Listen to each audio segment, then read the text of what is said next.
I want to talk to you about, I think we'll hold this up.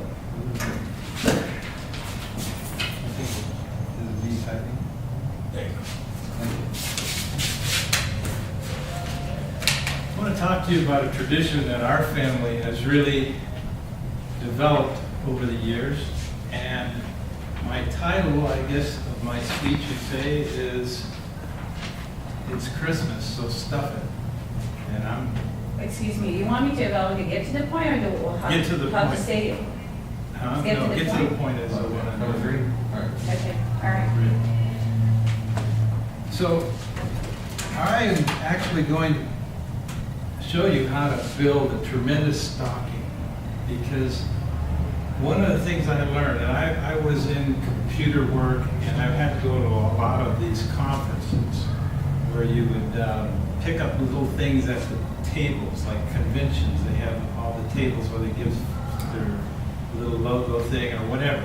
A lot of times it's stuff you don't really need, but sometimes it's really cool stuff. So I would start collecting this stuff, and then one year I had a big old box full of it. I thought, you know, I'm going to put this into the kids' stockings. And I feel that if you want to start really spicing up your Christmas experience, get stuffing to these stockings that's really interesting and unique. And I'll show you what I mean. I'm actually going to build a stocking in front of you, so you'll get the idea. In the past, the stocking would be hung by the chimney with care, remember? But in our house, since I have 14 stockings, we ran out of chimney space, and now it just goes on the railing of the stairs above. So we keep that railing just lined up with stockings. Now, this is a typical stocking. It is actually a little smaller than the ones we use at our house, but I found that, that as we developed, I would, in addition to the normal stuff that people put in stockings, that you could put some pretty unique stuff. So the way I build it, I have 3 phases where I build this unique stocking. The first thing is, I want to put something really nice in the bottom of the stocking, so it's the last thing they get. So this year I have a commemorative coin, silver dollar from World Trade Center. I've had it for so many years, and I think, well, I'll put it in a stocking, so I shove that in. Some money, depending on who you're giving it to. For the little kids, they like coins, so I get these dollars. These they're not silver, but they're like Eisenhower dollars you can get, or the big $50, and I'll put that in the bottom.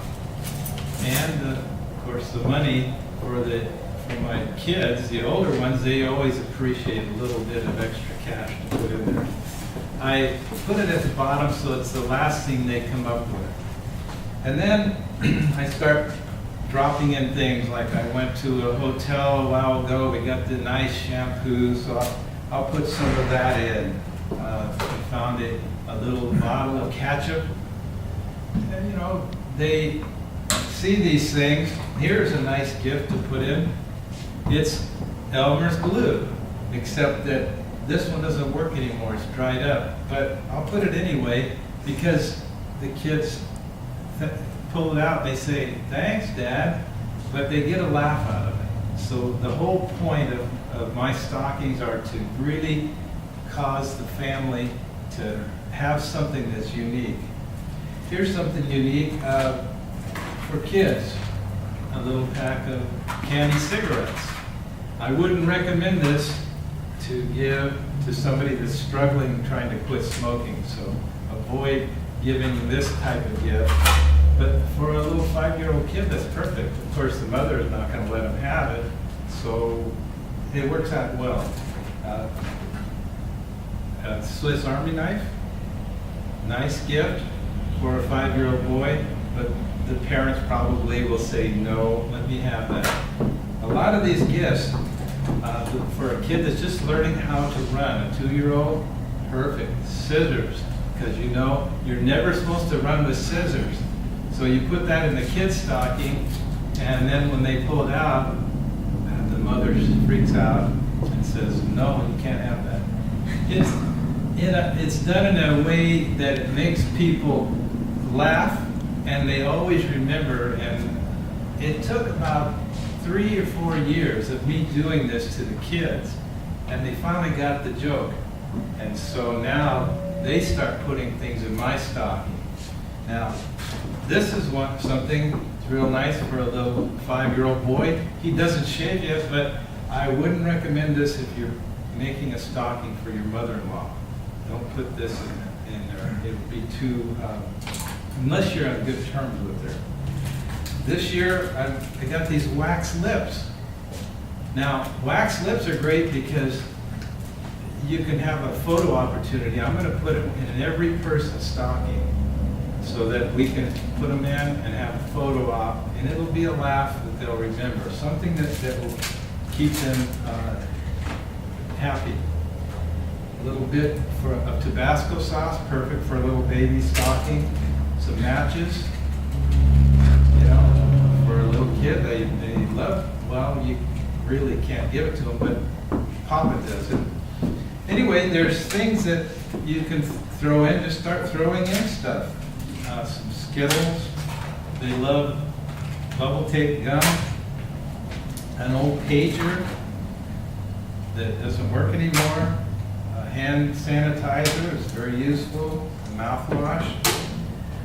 Oh, and my daughter hates sardines, so guess where I'm going to put this one?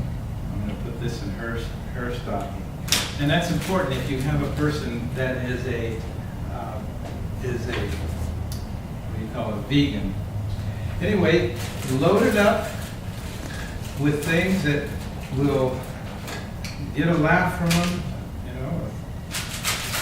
know, old things. Here's a camera that doesn't work. Well, it works, but it's 5 megapixels, and their kids have better things on that.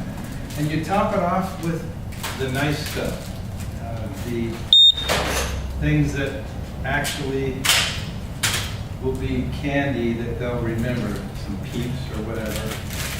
So I just recommend that you go start collecting and start creating a stocking that will create a conversation in your family, and it's ready to be hung. Mr. Toastmaster.